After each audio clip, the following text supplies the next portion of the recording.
Hello, and welcome to Baking with Eloise. Today we are making these yummy, delicious, and decadent vegan chocolate peanut butter cupcakes. Down below is a link to the recipe, which includes all ingredients and steps to make a batch of 12 yummy cupcakes.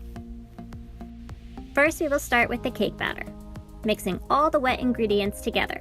Add your soy milk, sugar, vanilla extract, and peanut butter into a medium-sized bowl.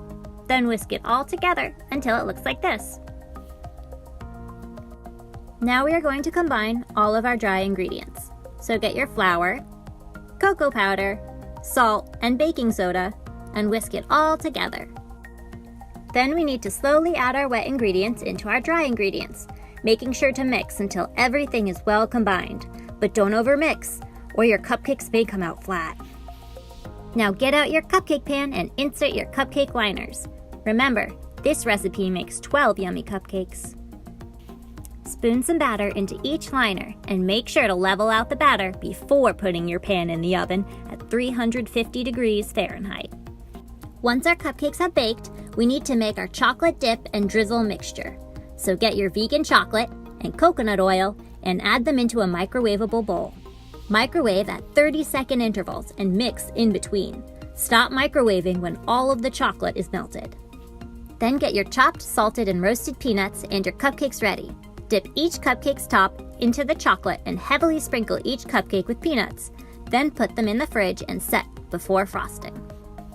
When you're ready to make the peanut butter buttercream, get your buttery sticks, peanut butter, vanilla extract, powdered sugar, sea salt, and soy milk.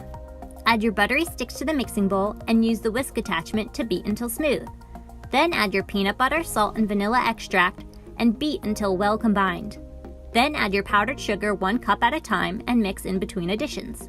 Add soy milk a little at a time until your buttercream is at your desired consistency. Take your cupcakes out of the fridge and spoon your frosting into a piping bag with your desired piping tip. Pipe big swirls of peanut butter frosting onto your cupcakes and drizzle your leftover chocolate mixture. Place a chocolate-covered peanut candy on top. Let your cupcakes chill in the fridge for several minutes or until you're ready to dig in. Thanks for stopping by to bake with me, Eloise. If you think I'm cute, give me a thumbs up. And if you want to see more, make sure to subscribe. Make sure to check out AngieLu'sBakery.com as well as our Instagram and Facebook pages. Alright, I'm rather exhausted from all this baking. I'm going to take a nap, and I'll see you next time.